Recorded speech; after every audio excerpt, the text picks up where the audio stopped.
દક્ષિણ ગુજરાતમાં છેલ્લા કેટલાક સમયથી મેઘરાજા ધુઆધાર બેટિંગ કરી રહ્યા છે. સુરત સહિત સમગ્ર જિલ્લામાં સતત ધોધમાર વરસાદ વરસી રહ્યો હોવાથી જિલ્લા તંત્ર સંપૂર્ણ એલર્ટ મોડમાં આવી ગયું છે. ભારે વરસાદને ધ્યાનમાં રાખી તમામ સંબંધિત વિભાગોને સતર્ક રહેવા માટે સૂચના આપવામાં આવી છે.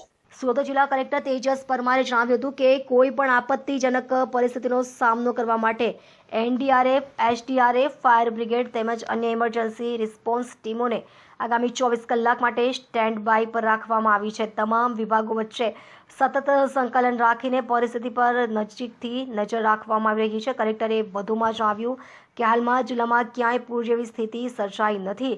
તેમ છતાં નદીઓ, ડેમો અને જળાશયોના જળસ્તર પર સતત નજર રાખવામાં આવી રહી છે અને જરૂરી પડે તો તાત્કાલિક પગલાં લેવા માટે પણ તંત્ર સંપૂર્ણ તૈયાર છે.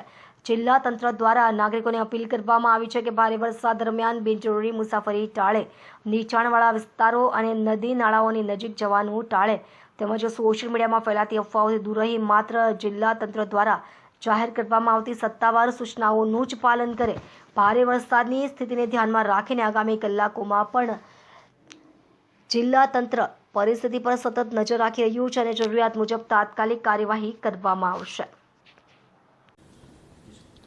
નમસ્કાર, હું તેજસ પરમાર, કલેક્ટર સુરત. ભારતના હવામાન વિભાગ અમદાવાદ દ્વારા જાહેર કરવામાં આવેલી આગાહી અનુસાર જિલ્લામાં 2 તારીખથી 4 તારીખ સુધી ખૂબ જ ભારેથી અતિભારે વરસાદની સંભાવનાઓ વ્યક્ત કરવામાં આવી હતી. જેના અનુસંધાને અત્યારે આજની સ્થિતિએ જોઈએ તો ચોમાસામાં જિલ્લાનો કુલ સરેરાશ વરસાદ અત્યારે 228 મીમી નોંધાયો છે.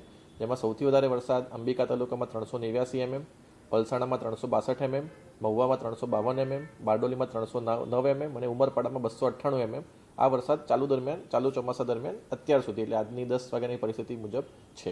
છેલ્લા 24 કલાક અને 48 કલાકમાં જિલ્લાના કેટલાક તાલુકાઓમાં ભારે વરસાદ થયો છે. અત્યારે આમ જોવા જઈએ તો કોઈ ભયજનક સપાટી ઉપર કોઈ પણ આપણી નદી કે ડેમ કે જળાશય નથી અને હાલમાં કોઈ પૂર જેવી પરિસ્થિતિ પણ અત્યારે જિલ્લામાં કોઈ જગ્યાએ નથી.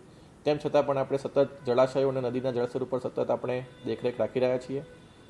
કેટલાક નીચાણવાળા વિસ્તારોમાં પાણી ભરાવાની ફરિયાદ સ્થિતિ સર્જાઈ હતી, જેના ઉપર પણ અત્યારે અલગ અલગ સંબંધિત વિભાગ દ્વારા તેના માટેની કામગીરી કરવામાં આવેલી છે. હજુ સુધી કોઈના સ્થળાંતરની જરૂર આપણને પડી નથી. કેટલાક કાચા મકાનોને નુકસાન થયું છે, એ સિવાય કોઈ જાનહાનિ મોટી કે વ્યાપક નુકસાનનું નોંધાયેલ નથી. તૈયારીની વાત કરીએ તો જિલ્લા ઇમરજન્સી ઓપરેશન સેન્ટર આપણું 24/7 કાર્યરત છે. તમામ તાલુકાના કંટ્રોલ રૂમ પણ કાર્યરત છે.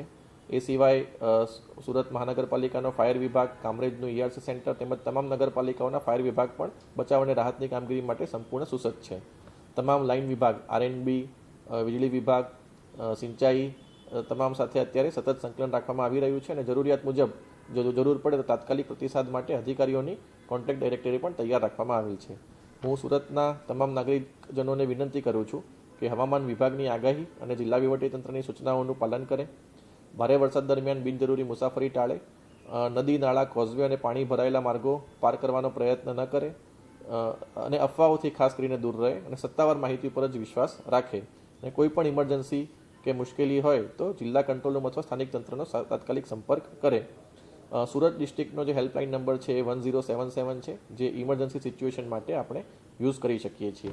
એટલે અત્યારે હાલ ભારે વરસાદ અલગ અલગ તાલુકામાં નોંધાયેલો છે, પરંતુ અત્યારે કોઈ ભયજનક અત્યારે કોઈ પરિસ્થિતિ નથી અને વહીવટીતંત્ર તૈયાર છે અને કંઈ પણ પ્રકારની મુશ્કેલી આવે તો અમારું સમગ્ર તંત્ર મદદ કરવા માટે તૈયાર છે. જય હિન્દ.